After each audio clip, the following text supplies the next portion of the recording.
El proceso de la guerra tuvo varias etapas. La primera, con la toma boliviana de Boquerón y la recuperación por parte de los paraguayos. La defensa heroica boliviana al mando de Marzana. Luego, el país que pide, tras varios desastres militares, a Hans Kunt como máximo jefe boliviano. El desastre de Kunt, que sin embargo coincide con la ofensiva boliviana hasta Nanagua. La imposibilidad de la toma de Nanagua y el retroceso posterior obligan al presidente Salamanca a prescindir de Kunt. Viene luego Estigarribia y la contraofensiva paraguaya que busca tomar el Parapetí, aunque solo fugazmente llega a una de las orillas de ese río en las proximidades de Camiri. Y finalmente, al mando de Bernardino Bilbao Rioja, la exitosa y heroica defensa de Villamontes, que fue la defensa de nuestro petróleo y lo que sería la defensa de nuestro gas. La paz que lleva a Paraguay y a Bolivia a un largo periodo de entendimiento, aunque todavía con lejanía y desconocimiento, es el resultado y el desenlace de esa terrible guerra que puso a Bolivia verdaderamente en tensión para defender uno de los momentos más importantes de su historia. En diciembre de 1932, el presidente Salamanca tiene que escuchar a la gente en la calle, y la gente en la calle le está pidiendo que llegue el general Kunt, un hombre que había estado vinculado tantos años al ejército de Bolivia. La ilusión de que este germano, que tenía experiencia en la Primera Guerra Mundial, nos iba a llevar al éxito y al triunfo en la Guerra del Chaco. Una ilusión que se desvanecería muy rápidamente.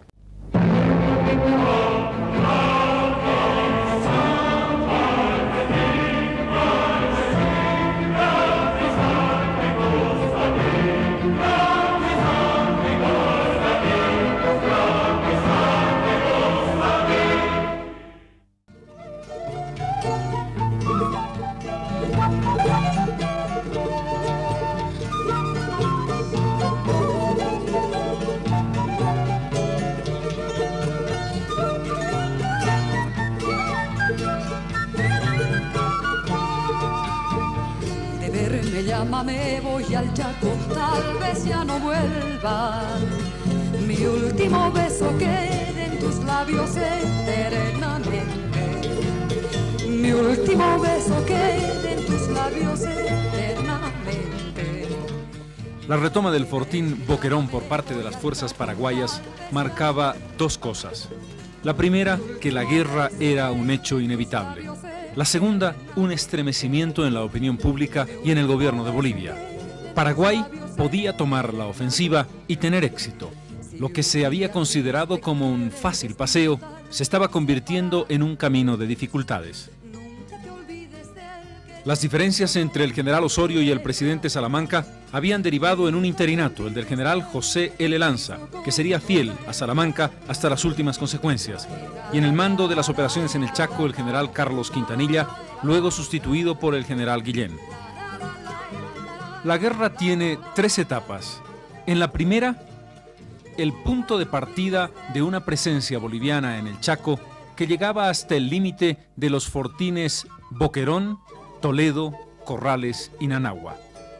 Eso mostraba que Bolivia tenía una parte importante del Chaco con una presencia militar significativa. Mostraba también, sin embargo, que no había llegado nunca en su presencia hasta Asunción, el vértice de los ríos Pilcomayo y Paraguay que Bolivia reclamaba desde el punto de vista jurídico. En lo que se refiere a los paraguayos, 3/4 de lo mismo. Sus fortines de avanzada estaban precisamente en Boquerón. Los paraguayos no tenían ni presencia militar, ni presencia civil, ni económica más al norte de esa región. Sus pretensiones estaban, sin embargo, en el río Parapetí, muy dentro de la frontera boliviana. Pretensiones jurídicas, desde luego. En ese contexto nos encontramos con dos naciones que han ocupado prácticamente la mitad del Chaco cada uno, con una especie de tierra de nadie antes de comenzar la guerra, que es la distancia que va entre los fortines paraguayos y los fortines bolivianos. A partir de ese momento, la guerra tiene un teatro de operaciones en una zona mucho más próxima al río Pilcomayo que al río Paraguay, en el lado oeste del territorio. Este teatro de operaciones, que tiene puntos importantes que van desde Boquerón, siguiendo por Alihuatá, Arce y más al sur Muñoz, donde está el comando boliviano en la primera etapa de la guerra, hasta Vallivián, tendría preeminencia hasta finales de 1934.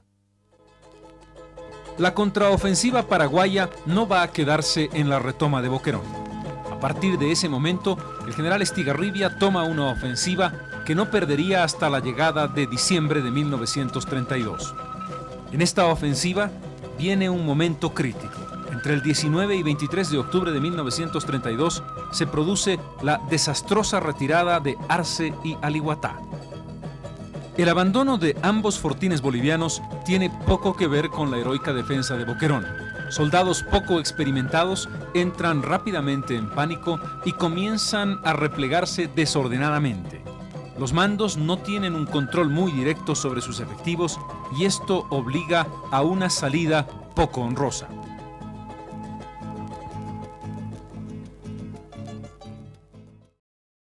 El 7 de noviembre de 1932, sin embargo, comienza a fulgurar la estrella rutilante del teniente coronel Bernardino Bilbao Rioja, uno de los grandes héroes de la Guerra del Chaco. Entre Arce y Muñoz queda un espacio que va a definir un lugar, kilómetro 7, que es exactamente la ruta de la retirada. Allí se planta Bilbao Rioja con sus hombres y comienza una exitosa defensa que va a frenar lo que pretendía ser un arrollador ataque del ejército paraguayo para comenzar a ganar terreno que hasta entonces había sido ocupado por los bolivianos. Bilbao Rioja es un hombre sereno, disciplinado, modesto igual que Marzana, capaz de establecer organización de tropa, que es lo que estaba faltando, y faltó definitivamente en Arce y Alihuatá. En kilómetro 7 los paraguayos son detenidos por días y días, lo que permite un manejo de recomposición y reordenamiento del ejército boliviano y una reestructuración. No va a ser, sin embargo, un argumento suficiente. El presidente Salamanca está cansado del alto mando, tiene malas relaciones con este, y la opinión pública, que esperaba fáciles victorias, tiene también desaliento. Allí surge un nombre que comienza lentamente, hasta que termina coreado por todos como el salvador de la patria, el general alemán Hans Kunt. Hubo presión popular, sobre todo en el Parlamento, de que se llamase al general Kunt. Y el presidente Salamanca se vio forzado a aceptar esta decisión congresal. El general Kunt era un viejo conocido de Bolivia. Había estado en el gobierno del general Montes a principios de siglo. Estuvo también en la década de los años 20, particularmente en el gobierno de Hernando Siles. Había frecuentado, por lo tanto, al ejército boliviano. Combatió en la Primera Guerra Mundial. Allí consiguió importantes condecoraciones. Pero Hans Kunt no era un hombre de Estado Mayor. No tenía esa formación. Era, como se conoce vulgarmente, un tropero. Su experiencia militar inmediata, la Primera Guerra Mundial, tenía un tipo de estrategia que no se aplicaría, se vio luego, en la Guerra del Chaco. Frente a él estaba el coronel José Félix Estigarribia, un hombre que sí tenía formación de Estado Mayor. Había estudiado en la escuela de Saint-Cyr, en Francia, una rivalidad que tenía mucho sentido, la que había vivido Francia y Alemania precisamente en la Primera Guerra. Y lo que el presidente Salamanca se había negado a hacer con el alto mando, lo hacía ahora, de manos atadas prácticamente, con el general Kunt, es decir, entregarle el poder total. Tras el apoteósico recibimiento de Kunt en 1932, un 5 de diciembre en la ciudad de La Paz, se convirtió en el hombre todopoderoso de la guerra para Bolivia.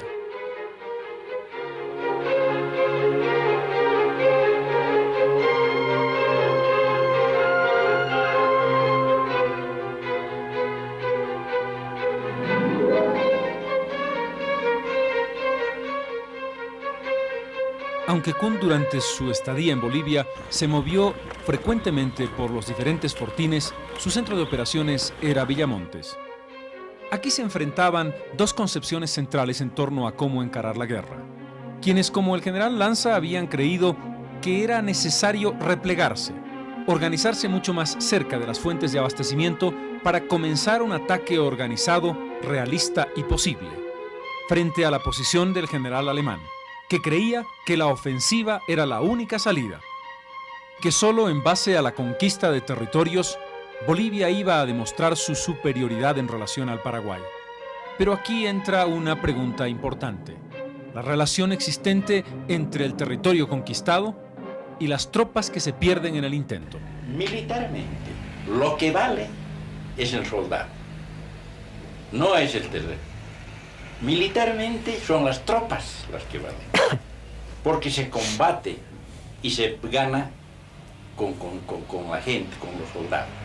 Por eso, la ambición de todo comandante, de todos los tiempos, es aplastar al ejército. El general alemán prescindió de los comentarios y opiniones de los oficiales que lo acompañaban en el Estado Mayor. Su poder omnímodo fue ejercido sin contemplaciones. La ofensiva, norma central del comportamiento militar de Kunt, comenzó a pocos días de su llegada. El 10 de diciembre del año 32, la reconquista de Platanillos y Loa, en la misma región donde se habían producido los anteriores acontecimientos militares. El 19 de enero de 1933, el primer ataque a Nanagua es simplemente un reconocimiento de lo que pretendía ser una ofensiva definitiva. El 25 de febrero, el ataque a Toledo, el intento de reconquista de uno de los fortines paraguayos que habían caído junto a Boquerón. Entre enero y julio de 1933, Bolivia ataca con toda decisión. Retoma Alihuatá, Campo Jordán, Arce y Gondra, aunque en este último fortín el esfuerzo final no se logra. Paralelamente, se están haciendo intensas gestiones diplomáticas.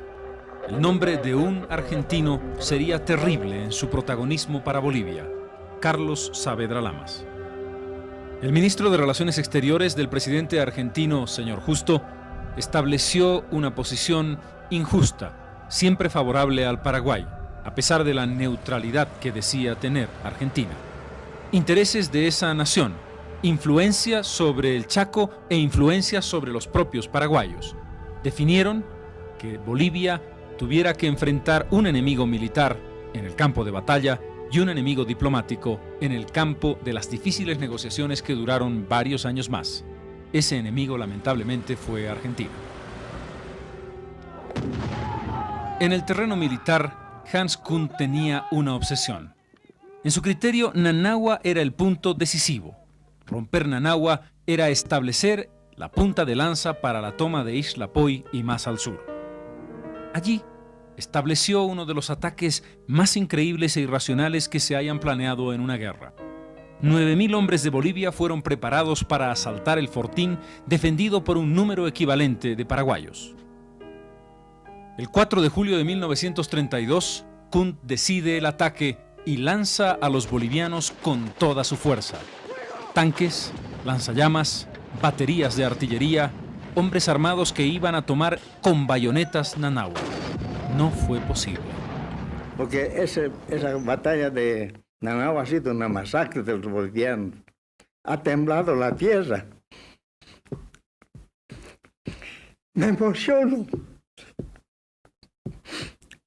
Porque en esa batalla del 4 de julio temblaba la tierra y duraba desde las 8 de la mañana hasta las 2 de la tarde. Yo combatí, estaba en artillería en la batería Torres, a cargo del coronel Peñaranda, y estábamos al frente de Nanagua. Los cañones se doblaban, las curreñas han llegado a doblarse por tanto disparar.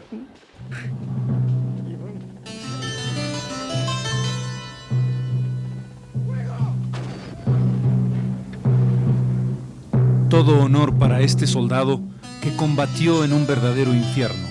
Todo respeto para esas lágrimas de hombre que recuerdan lo que fue Nanagua.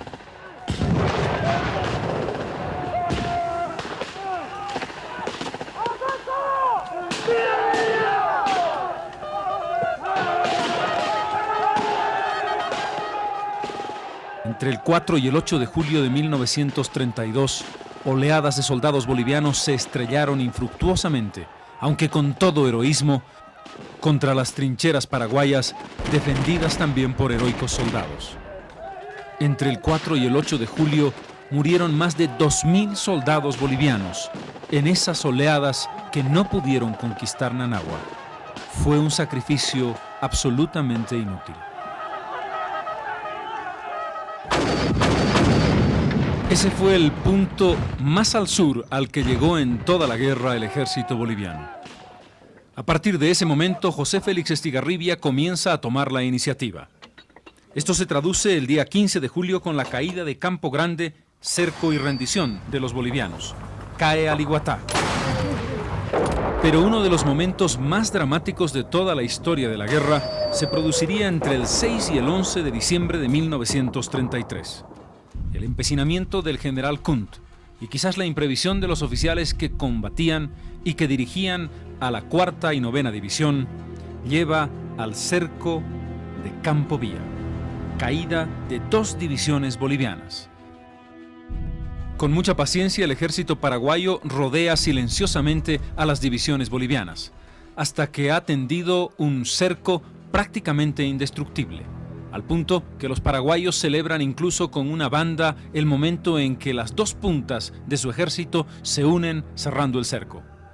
Solo una heroica acción del regimiento Lanza logra salvar 3.000 hombres de lo que sería la más terrible pérdida de nuestro ejército. 9.000 bolivianos caen prisioneros con todo y su armamento.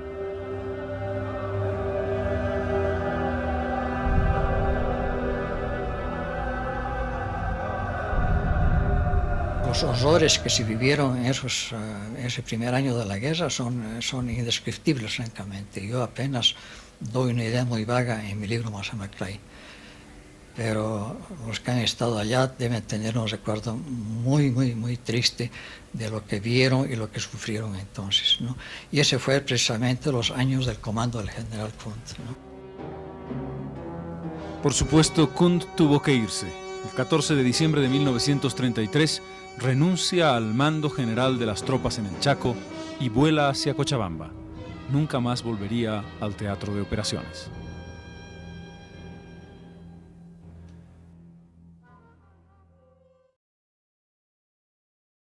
¿Qué es lo que había dejado la guerra como saldo hasta entonces? Entre 1932 y 1933, el primer ejército boliviano tuvo 77.000 movilizados. Quedaron luego en el Chaco solo 7.000 hombres, en retaguardia 6.000. Murieron 16.000 bolivianos. Fueron evacuados 32.000, presos por los paraguayos 10.000, desertores 6.000. Pero ese panorama de pesimismo tenía un pequeño contraste. La superioridad aérea boliviana fue permanente desde el primer momento de la guerra. Nombres como el de Bernardino Bilbao Rioja, Germán Jordán o por supuesto el máximo héroe de nuestra aviación, Rafael Pavón, demostraron una superioridad aérea incontrastable. Pero estos 3 aviones nos sorprendieron a nosotros y al ver los aviones nosotros corrimos todo el personal técnico a descargar las bombas para que los aviones puedan salir sin bombas a batallar. Salieron los aviones y los otros comenzaron a huir, porque nunca los paraguayos han presentado una batalla de frente, siempre han huido. Los perseguidores eran los aviadores bolivianos. Observación, reconocimiento, bombardeo, defensa, extraordinario trabajo el de nuestra Fuerza Aérea, que tuvo un par de batallas notables. El capitán Rafael Pavón derrota en vuelo en una batalla encima de kilómetro 7 a un enemigo paraguayo. Fue una batalla espectacular que vieron ambos ejércitos desde tierra. Pavón moriría en acción de combate meses después. Como muchos otros bolivianos, mostró valentía. A pesar de una conducción discutible de la guerra, nuestros hombres de la base, nuestros hombres como oficiales que estuvieron en el frente de batalla, no se arredraron ante los desafíos. Todo honor para la Fuerza Aérea de Bolivia, que cumplió un papel complementario esencial, muy importante. Lo vemos con el paso de la historia.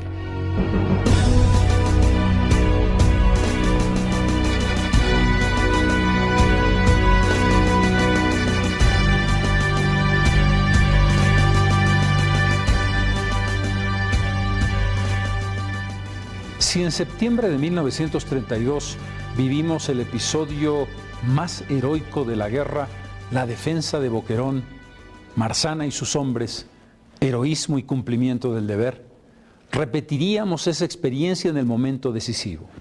Bolivia se ve obligada a levantar un tercer ejército, lo que significa un esfuerzo gigantesco de vidas bolivianas y también de inversión económica.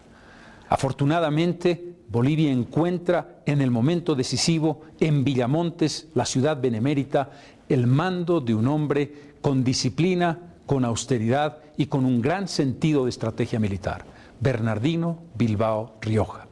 De la mano de Bilbao Rioja, Bolivia defiende exitosamente el petróleo, el gas y aquello que era crucial para mostrar que no estaba definitivamente derrotada en esa guerra llena de sinsabores.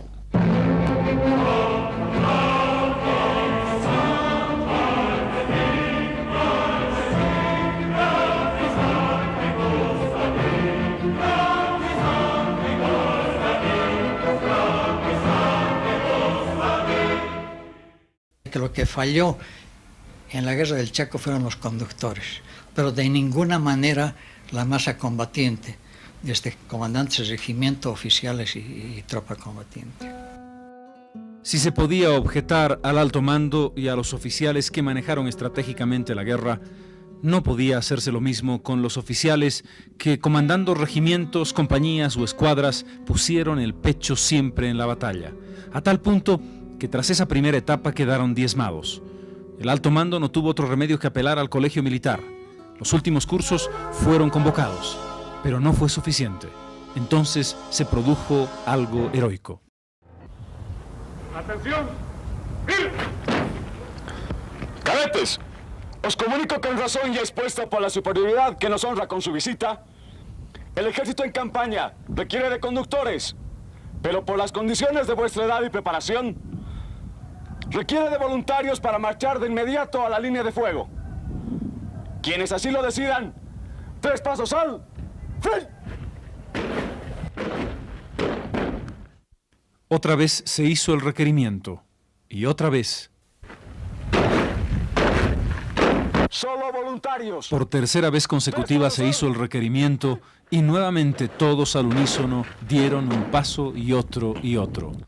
3 pasos al frente se ha llamado a esa generación. Jóvenes de entre 16 y 18 años que fueron a pelear para sustituir a quienes habían caído valientemente en las arenas chaqueñas. Caballeros cadetes, subordinación y constancia.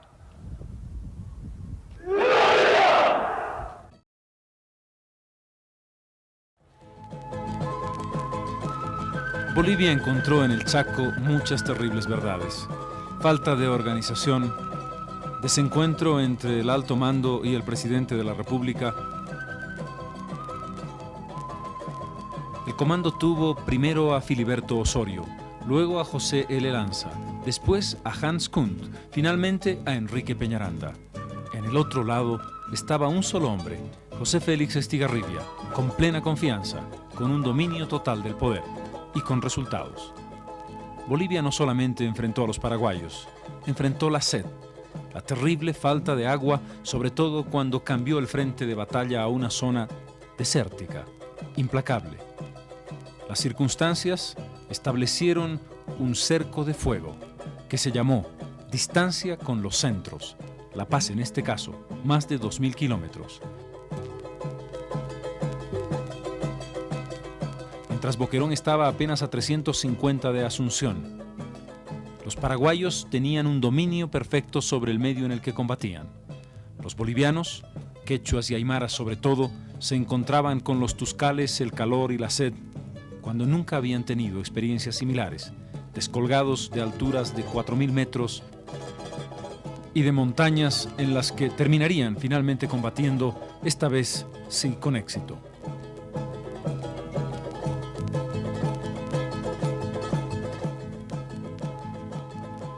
En 1934 encuentra en el comando al general Enrique Peñaranda, que había logrado ayudar a la salida de un destacamento de Campo Villa. Peñaranda tuvo a su lado 2 hombres decisivos en el destino de la guerra, Ángel Rodríguez y David Toro, ambos enfrentados sordamente, ambos tercos en sus propias ideas. Rodríguez sobre todo con una cierta visión mesiánica que fue negativa a la postre. Las decisiones militares tenían más fuerza en estos teniente coroneles que en el propio general Peñaranda. Entre marzo y abril el debate entre si se debe o no dejar Vallivian. Las posiciones son encontradas y mientras tanto la avanzada paraguaya continúa. Sin embargo, comienza el año con éxitos importantes bolivianos en La China, Campo Jurado y sobre todo en Conchitas.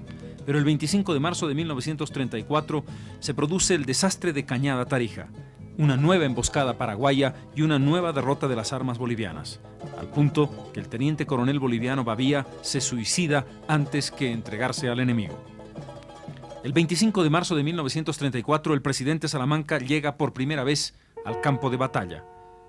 Es en Vallivian, el punto clave de la defensa boliviana.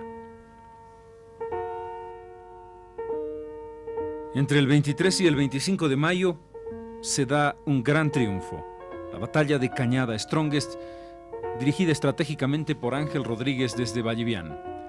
La 9ª División Boliviana comienza, usando las mismas armas de los paraguayos, a hacer un cerco contra las compañías paraguayas que se estaban acercando para intentar la ofensiva sobre Vallivian. El cerco se va cerrando a través de una estrategia bien diseñada. Finalmente, los paraguayos quedan embolsados. Se producen enfrentamientos de grupos que pretenden romper lanzas, pero no logran abrir el cerco.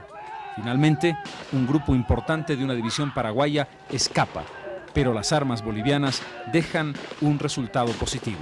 Más de 500 muertos paraguayos, más de 1 millar de heridos quedan en el campo después de ese enfrentamiento. Vallivian se convierte para el general Estigarribia en algo parecido a lo que fue Nanagua para Kunt. Allí hay 18.000 soldados, 20 cañones, 600 ametralladoras pesadas, 1.500 livianas, 19.000 fusiles, 3.000 granadas de mano, 200 camiones, 5 millones de proyectiles y 5.000 proyectiles de artillería. Bolivia ha concentrado demasiada fuerza allí. La retirada sería compleja y difícil si no se tomaban decisiones a tiempo. En julio se produce un ataque masivo. Hay una exitosa defensa de Vallivian. Una batalla aérea logra ser victoriosa para los bolivianos. Es un momento en el que Estigarribia cree hacer la ofensiva final y fracasa. Cambia la estrategia y cambia el escenario geográfico de la guerra. La segunda etapa de esta se desarrolla muy al norte, prácticamente en territorio boliviano, mucho más cerca del este que del oeste, mucho más cerca del Paraguay que del Pilcomayo. El lugar, Picuiba. Y en forma sorpresiva se lanzó sobre Picuiba. Tomó Picuiba.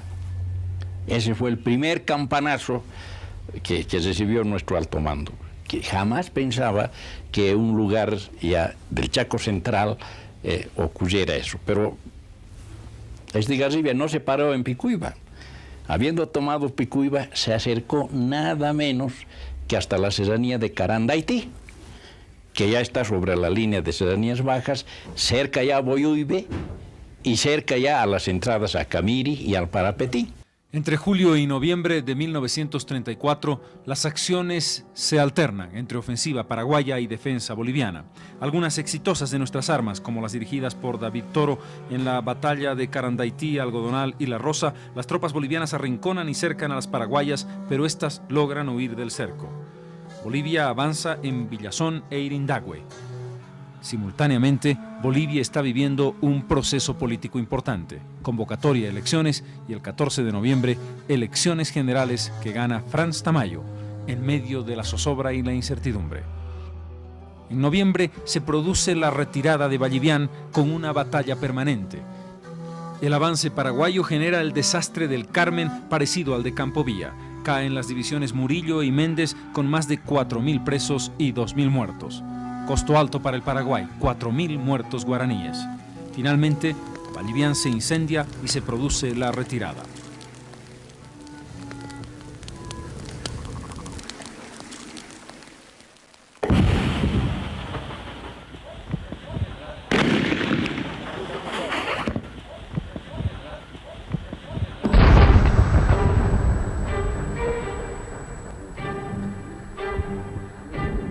Si Campo Villa significó la caída de Kunt, Vallivian significó la caída de Salamanca.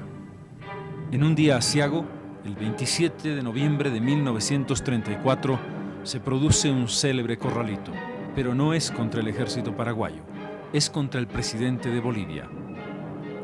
En Villamontes, en pleno frente de batalla, el general Peñaranda y sus colaboradores Ángel Rodríguez, David Toro, Óscar Moscoso y Germán Busch deciden derrocar al primer mandatario. Cercan la casa donde éste reside, lo amenazan y lo obligan a firmar la renuncia. En un momento amargo, Salamanca, cercado, lo hace. Solo lo acompaña el general José L. Lanza, que cuando se dirige al avión que va a llevar al presidente fuera del centro de operaciones dice: «Me avergüenzo de ser general de Bolivia».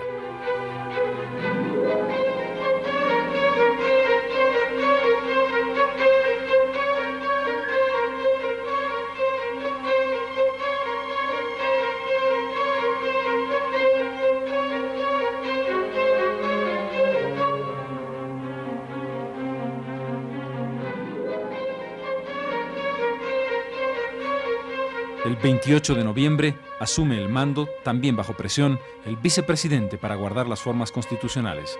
Es José Luis Tejada Sorzano. Mientras tanto, en ambos países, las multitudes, primero enardecidas que esperan a los prisioneros, luego azoradas y compadecidas, se encuentran en un lado con los bolis, en el otro con los pilas, que bajan famélicos y silenciosos por las calles de la sede de gobierno para lo que sería una larga prisión. Los prisioneros paraguayos establecen una relación distinta con un enemigo al que pocas veces se había visto.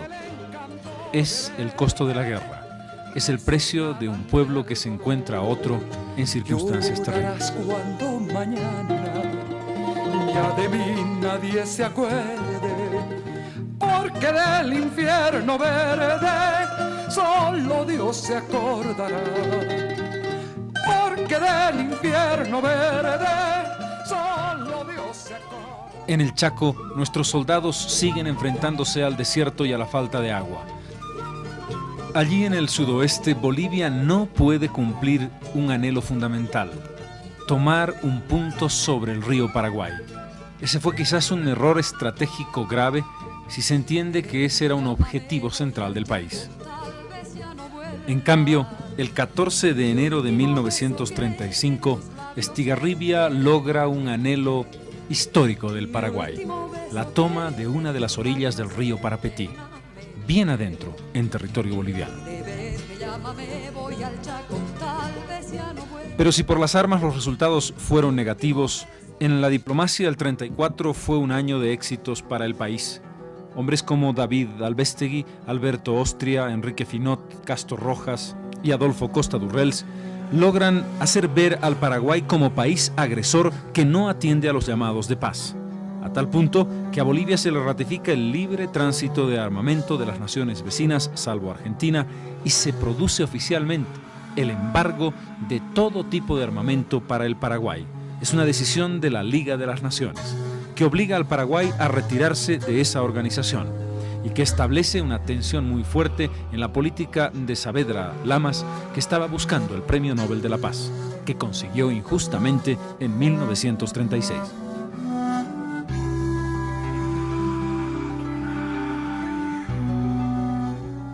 Bolivia se ve obligada a un último esfuerzo. Tejada Sorzano cambia la estrategia. Se termina el dar armas y el dar tropas como cuentagotas. Se hace un llamado general en todo el país. Movilización absoluta de los soldados bolivianos para levantar el tercer ejército. Bolivia demuestra así que, independientemente de una mala conducción militar, está dispuesta al sacrificio definitivo para salvar el honor nacional. El pueblo, tanto el que combate como el que está en retaguardia, tiene fuerza moral y espíritu para llevar adelante el último esfuerzo de defensa de la heredad nacional. Villamontes es el lugar del encuentro decisivo. Villamontes un poco simboliza, uno, la esperanza paraguaya de lo mismo, de terminar la guerra exterminando a los bolivianos, y por otra parte también significa para nosotros esa grandísima esperanza de que ahí iba a ser el lugar de la definición. Bernardino Bilbao Rioja va a ser el hombre encargado de la defensa de Villamontes, la organización de la estrategia y el enfrentamiento a Estigarribia. El general paraguayo está demasiado lejos de Asunción. A los paraguayos comienza a pasarles lo mismo que a los bolivianos al comienzo de la guerra, lejos de sus fuentes de abastecimiento.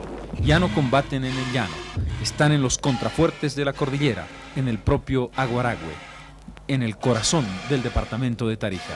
Es otra historia. Y se le dio al general Bilbao el más grande patrimonio que jamás tuvo el ejército para defender un punto.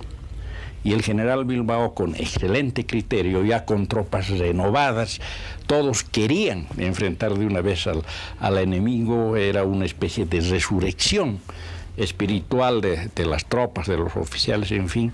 Se preparó en forma exquisitamente ordenada. Ese es el bastión, el campo atrincherado de Villamontes. El 16 de febrero de 1935 comienza el ataque paraguayo. Los paraguayos atacaron con una furia endemoniada. Y el regimiento Avaroa se defendió como estaba previsto,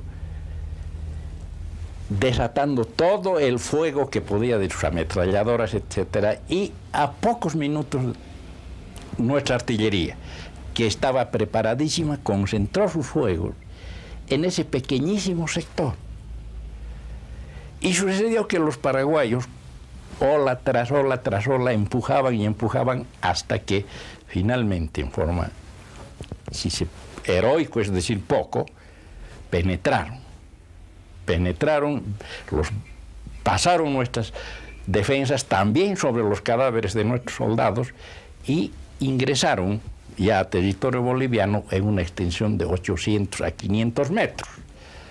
Eso es lo que se llama el Bolsón de Caigua. Pero la carnicería fue inútil.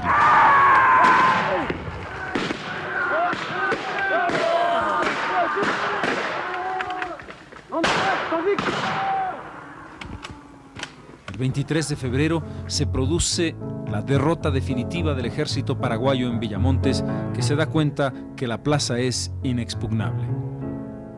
Estigarribia intenta entonces algunos ataques aislados. El objetivo central es, ahora sí, el petróleo boliviano. Los paraguayos intentan la toma del pozo petrolero de Ñancoraiza. Hacen también una ofensiva por el Abra de Ururigua para acercarse a los pozos petrolíferos. Pero en la montaña los bolivianos son irreductibles. Sucesivamente se van rechazando esas ofensivas.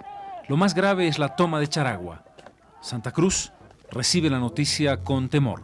Se piensa que Estigarribia quiere llegar a la capital oriental, pero ya el Paraguay está agotado y no tiene fuerzas para hacerlo. Mientras tanto, Bolivia desata la contraofensiva.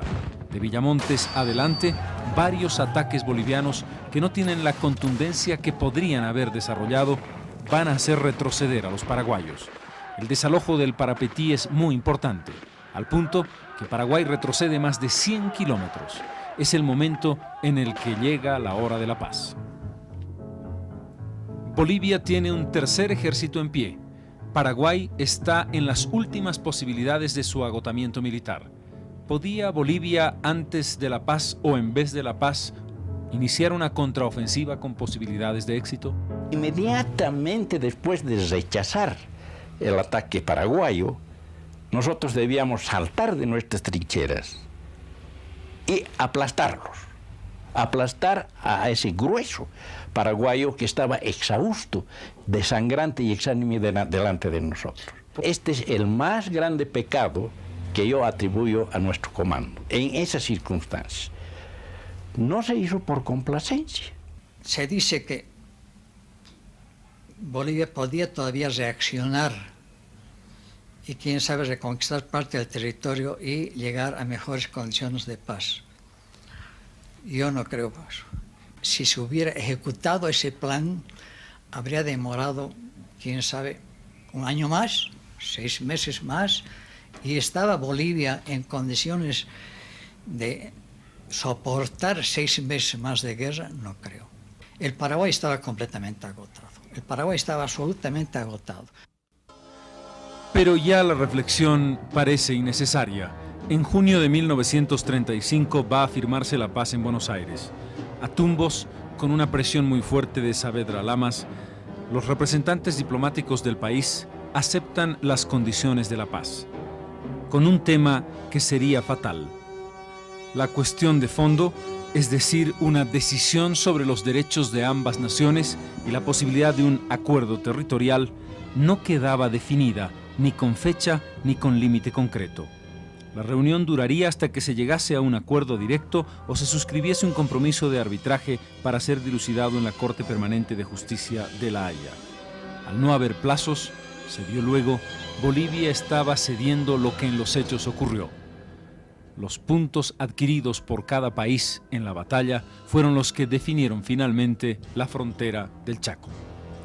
Las responsabilidades recaen sobre todo sobre el negociador principal, Tomás Manuel Elío, que forzó al gobierno a aceptar esas condiciones, y al coronel Ángel Rodríguez, que cuando se le preguntó cuál era la opinión del alto mando militar sobre este acuerdo, dijo: el mando soy yo, el acuerdo debe firmarse. El 12 de junio de 1935 se firma el protocolo de paz, el abrazo de ambos cancilleres, Luis Riart del Paraguay y Tomás Elío de Bolivia. El 14 de junio de 1935 termina la guerra, a las 12 del mediodía. Entre 11:30 y 12 se da el más intenso despliegue de fuego de toda la guerra.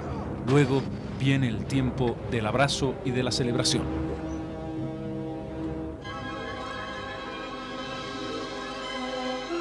Dos pueblos hermanos que nunca debieron enfrentarse en el campo de batalla se reencuentran y saben que no hay rencores. Saben que esa guerra no los ha separado y celebran el final, celebran la paz, que es la que siempre debió estar en los campos del Chaco. Los jefes militares también van a encontrarse. El 18 de julio de 1935 se produce la primera entrevista entre los comandantes de campaña, el general Enrique Peñaranda de Bolivia y el general José Félix Estigarribia del Paraguay. Se produce también amistad entre oficiales como Moscoso y Palacios, o Bush y Franco. Se recuerdan los momentos de la guerra. Es otro clima. Hay un recorrido por lo que fueron los campos de sangre y de batalla para recordar, no para guerrear. Pero ese final sin vencedores ni vencidos no puede hacer olvidar el costo humano de la guerra. Paraguay movilizó 150.000 soldados, murieron 40.000, cayeron prisioneros 2.500, sirvieron en retaguardia 10.000. Bolivia movilizó 3 ejércitos, 200.000 soldados, murieron 50.000 bolivianos, cayeron prisioneros 20.000, sirvieron en retaguardia 30.000. Casi 100.000 hombres quedaron en las arenas del Chaco.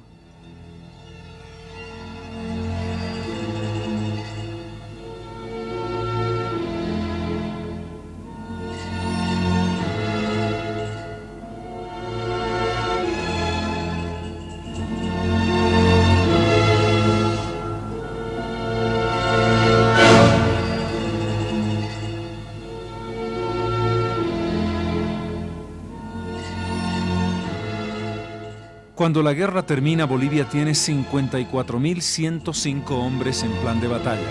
Paraguay tiene 46.515. Se decide la desmilitarización, la desmovilización en consecuencia. Quedan 5.000 hombres por cada ejército. Entre abril y diciembre de 1936 se produce la repatriación de prisioneros. Bolivia tiene 2.566 presos paraguayos. Mueren en prisión 52, escapan 16. Son devueltos al Paraguay 2.498. Paraguay tiene en cambio 20.134 presos bolivianos. Mueren en prisión 1.097, escapan 2.000. Se repatrian a Bolivia 17.037 prisioneros. El costo económico de la guerra es terrible para Bolivia. Simultáneamente al esfuerzo militar se produce una crisis económica. El 75% de sus exportaciones provienen del estaño, y el estaño cae dramáticamente.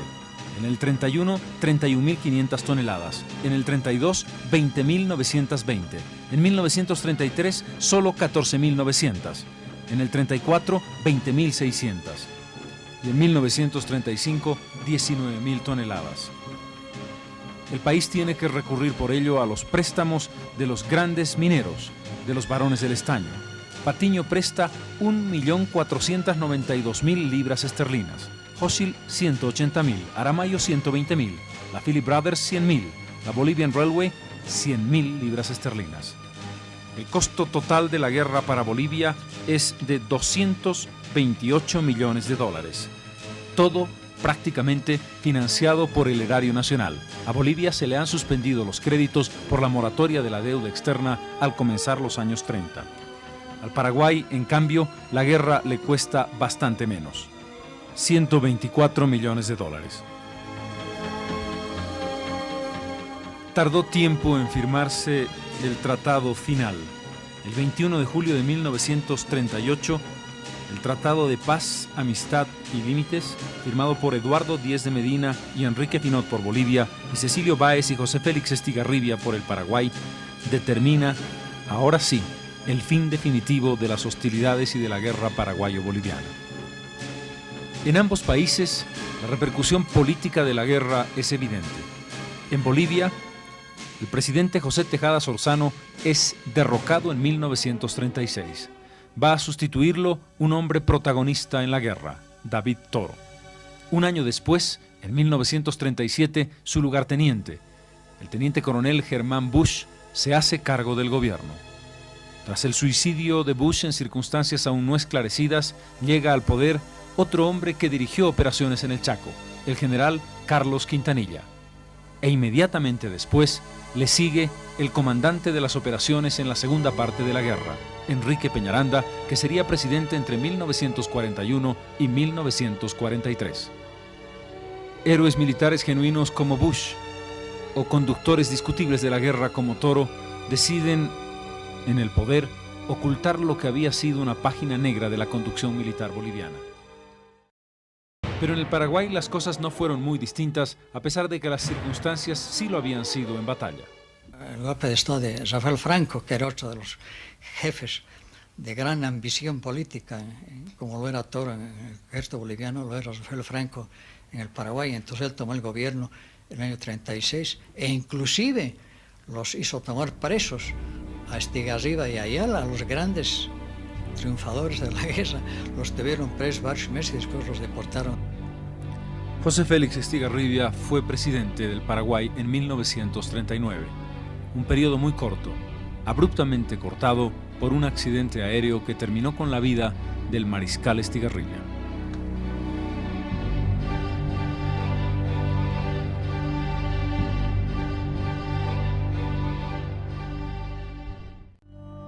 La guerra del Chaco tuvo dos frentes, el frente militar y el frente diplomático. En el ámbito de la diplomacia, Bolivia tuvo grandes éxitos. Logró equilibrar lo que había sido una visión muy negativa del comienzo de la guerra desde el punto de vista de la comunidad internacional. Logró que pudiera importarse y llevarse los avíos y el nivel de armamento que requería para seguir adelante con la guerra. El final fue polémico. La intervención del ministro de Relaciones Exteriores, Elío, y la forma en que se firmó la paz. Pero en definitiva, en 1938, siendo presidente uno de los excombatientes del Chaco, el presidente Busch, es que se llega a una paz definitiva. Una paz que Bolivia y Paraguay necesitaban. Una paz que nos permitía construir un futuro de otra manera. Una paz que además, lo hemos dicho, había dejado una extraordinaria lección desde el punto de vista social, político y económico. El encuentro de bolivianos con una realidad que no conocían, quechuas, aymaras, una clase media que comienza a tomar conciencia, nacimiento de ideologías y propuestas para romper lo que había sido el Estado oligárquico de 1880. Todo esto fue el conjunto que dejó la Guerra del Chaco como lección de presente y de futuro. Tuvo que pasar medio siglo para que Bolivia y Paraguay cerrasen definitivamente los elementos de distancia, de desconfianza y prevención que habían quedado después de 1935. El encuentro entre bolivianos y paraguayos fue algo natural, porque si bien había prevención, nunca heridas que no pudiesen cerrarse.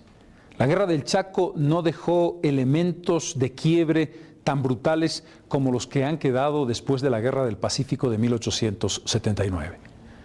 Los excombatientes, quienes estuvieron en prisión, paraguayos en Bolivia, bolivianos en Paraguay, encontraron una realidad que a lo largo del tiempo tuvo diversas consecuencias. Quizás Paraguay trató mejor a sus excombatientes que Bolivia. La fuerza de nuestra economía, o su debilidad, para decirlo mejor, no era lo suficiente como para dar la respuesta que esos hombres que combatieron por la patria habían dado y nos exigían con el paso de los años, sobre todo porque defendieron nuestro recurso natural más importante, hoy fundamental para la economía del país. En todo caso, las consecuencias de la guerra dejaron lecciones importantes y también algunos elementos de dolor y de nostalgia.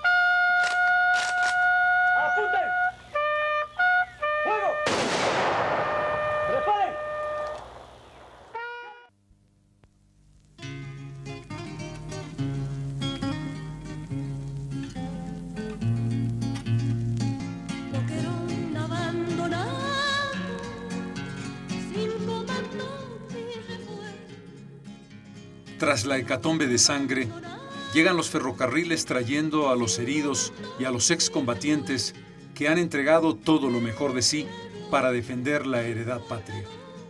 A pesar de los desastres, estos hombres que bajan heridos del tren y que son recibidos con tanto cariño, han sido capaces de defender lo esencial, el petróleo y el gas, que serían tan importantes para el futuro de la patria. Era un momento emotivo en que bolivianas y bolivianos asumieron por un momento que eran una sola nación. Quedaría mucho tiempo todavía para la construcción de esa idea, una nación que recogiera a todos desde la diferencia en lo que habían sido distancias sociales que la guerra se encargó de mostrar. En esa jornada emotiva en la Ceja del Alto, donde centenares de personas se acercaron a los vagones de tren para llenar de mixtura y homenaje a aquellos hombres valerosos que pelearon por Bolivia, estábamos sembrando la simiente de un futuro que tendría todavía muchísimos traumas que resolver. 50.000 vidas de bolivianos en sus arenas. Bolivia, no lo sabían en ese momento quienes bajaban al centro de la ciudad de La Paz, estaba atravesando el comienzo de una transformación definitiva para su historia.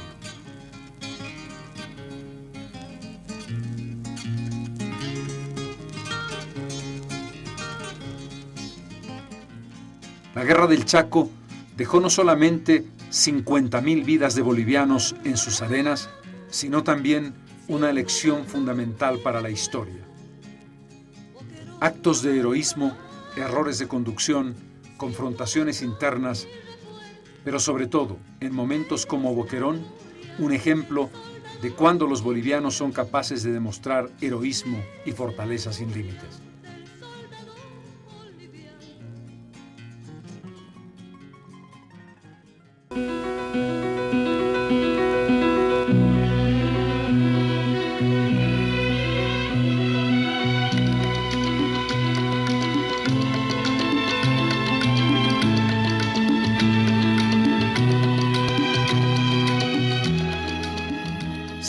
Años después, estos hombres que se habían enfrentado sangrienta y violentamente en las arenas del Chaco, se encontraron en un abrazo definitivo que unió los corazones de paraguayos y bolivianos en el llamado Campo de Marte en el centro de la ciudad de La Paz.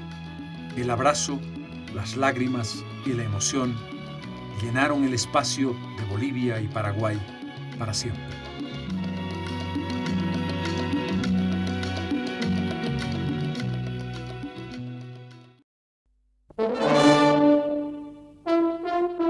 Bernardino Bilbao, Germán Busch, Manuel Marzana, Víctor Ustares y Rafael Pavón, que simbolizan a un ejército que levantó 200.000 hombres para defender a Bolivia.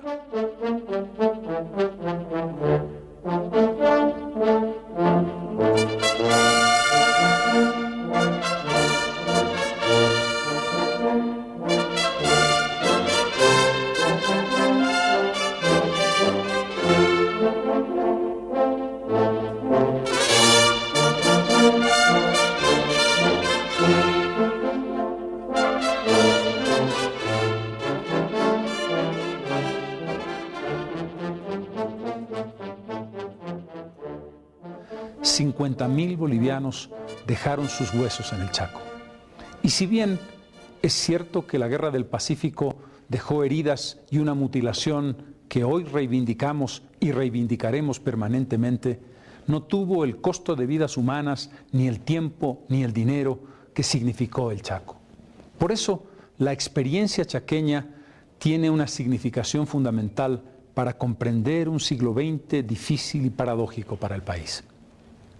En el Chaco aprendimos muchas cosas.